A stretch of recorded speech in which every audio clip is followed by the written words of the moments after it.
Ultravox was a fairly heavy metal group back in the early 70s, correct? Not really. It's well, it started. It was a bit sort of New York Dolls here originally, but it's never been like heavy metal at all.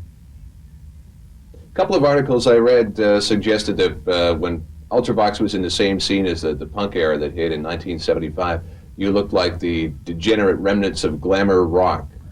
Well, everyone did at that point.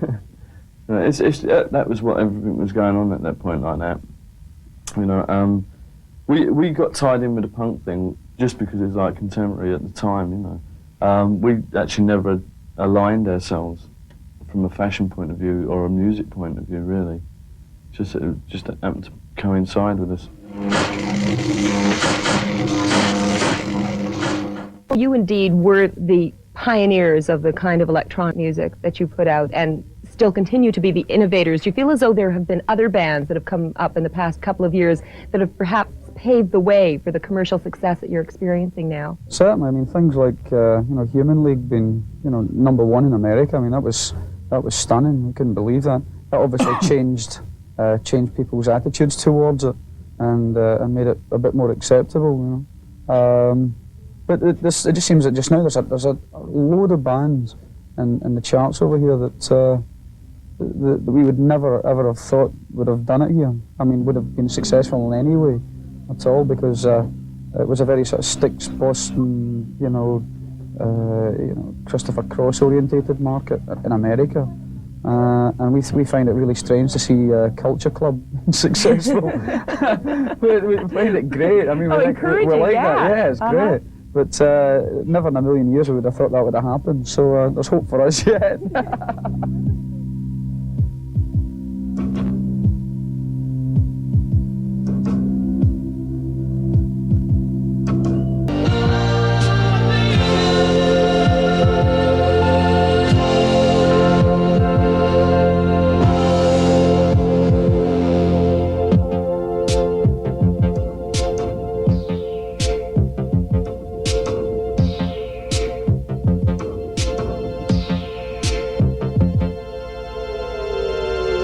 Do you find that using a lot of synthesizers in your music, it's hard to stay human?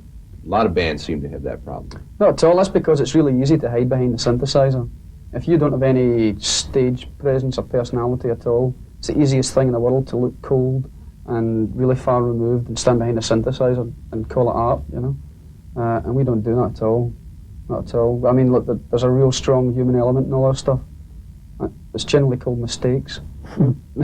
No, I mean, like we still use a lot of you know, violin, guitar, bass, drums, but all the regular sort of rock and roll. I mean, we're basically a rock and roll band. We're a rock band that use synthesizers, use modern day technology.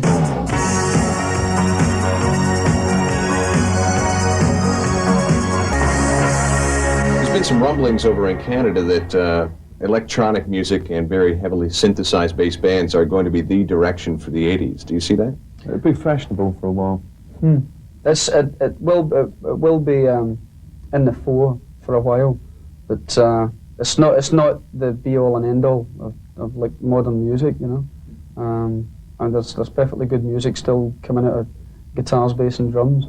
All it is, I mean, like, it's all down to the individual. It's all down to the musician, really. I mean, like having the facility of a synthesizer which can create any known noise or any noise that you hear in your head that no one's ever heard before, you know. That is great, but you've still got to be, you know, the musician's still got to be the right guy to play it, you know.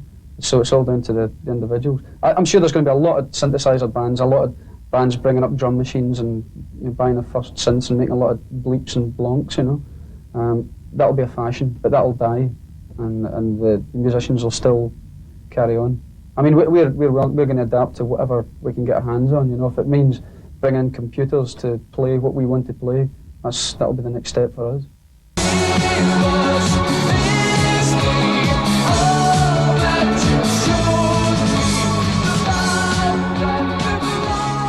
Ultravox in Toronto has become known as such a cult band. It's like the hipper than thou attitude if you like Ultravox. But you guys are very down to earth. Just you're like any other pop band that we've ever talked to. Well, I'd certainly like to think so, you know. I mean, like, the music is very serious, you know, but I mean, I don't like taking myself too seriously. I think it's really boring. You know? Well, how do you have that separation? How do you do serious music and then have a persona that's very lighthearted? Well, I mean, I find although the music's serious, it's not like the be all and end all of everything. You know, I like all the trimmings that go along with it. You know, I like sitting doing interviews, and I like you know, meeting people, and I like going to clubs. You know, I think people work too hard at being recluses. You know, It's hard to calculate most of the time. Very much so. Yeah. I mean, like, you know, not talking to the press and not going anywhere, not being seen in public, you know, it's all crap. You know. How do you like your fans to take you? Do you want them to take that hipper than thou approach? I'm into Ultravox, so the hell with your They can take us mainstream rock. whatever way they want. I mean, that's down to the individual. I mean, we're not putting across, you know, a hipper than thou attitude. You know, we're not saying we are Ultravox and go away, you know, buy the stuff and don't talk to us. You know, we're not putting anything like that across. I mean, we are what we are, and the music does that. It's not two separate things. We don't try to do that on record or on stage and then be something else off stage. You know, it's just the way it comes across, just the way it comes out.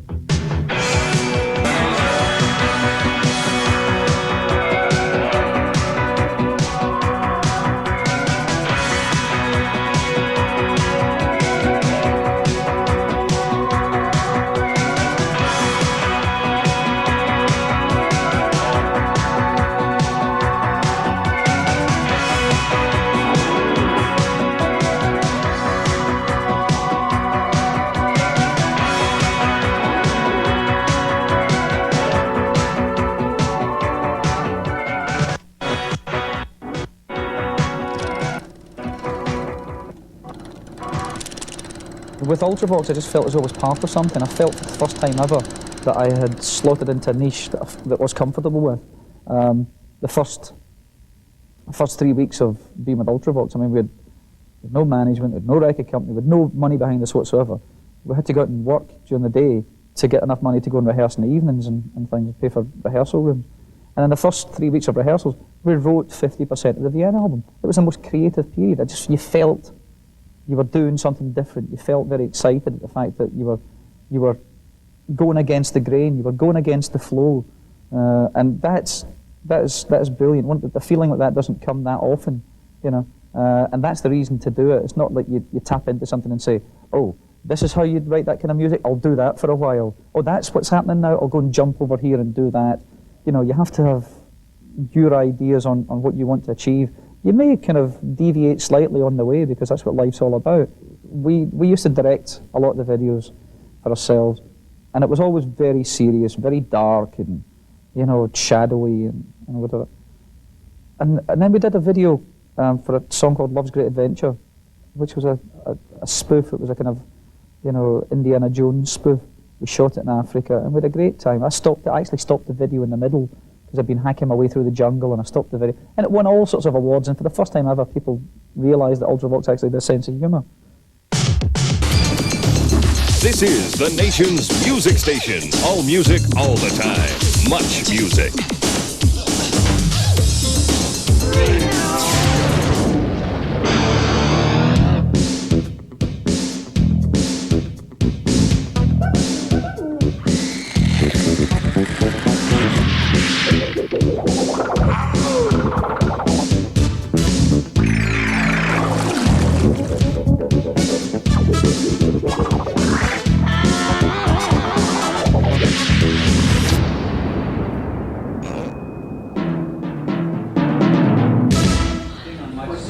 In the spotlight today is just a really nice guy and a great musician as well. His name is Midge Ure. Midge Ure started off his music career and did little different bands, but the big one for him was Ultravox.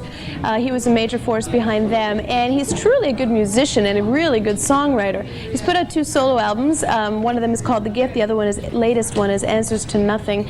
And when you listen to the songs, they're very optimistic, and he really believes in the goodness of mankind. He was responsible for co-writing the Band-Aid song along with Bob Geldof and got involved with the whole Live Aid show. And he also was responsible for being the music director for the Princess Trust Fund concert, which is quite a thrill considering the caliber of musicianship that he was directing. So Midge Ure is certainly a force to be reckoned with as far as music goes, and he's going to be touring around Canada opening up for Howard Jones. In a spot like this is Midge Ure on MuchMusic. Well, I've come across in recent years.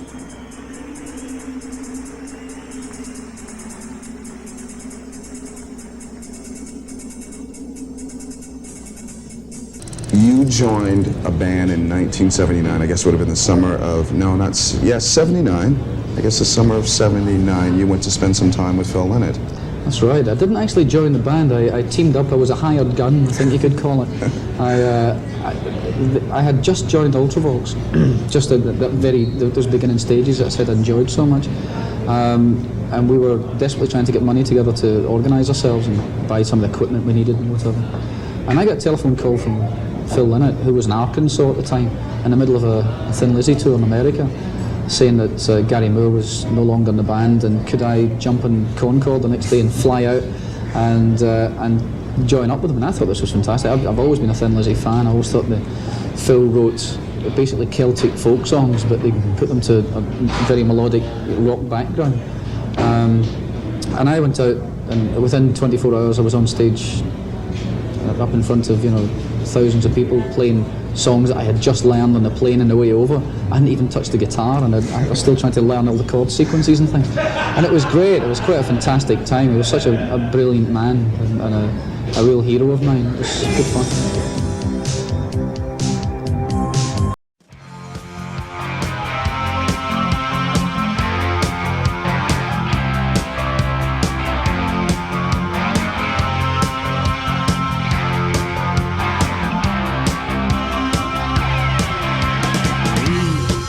were so young, we were two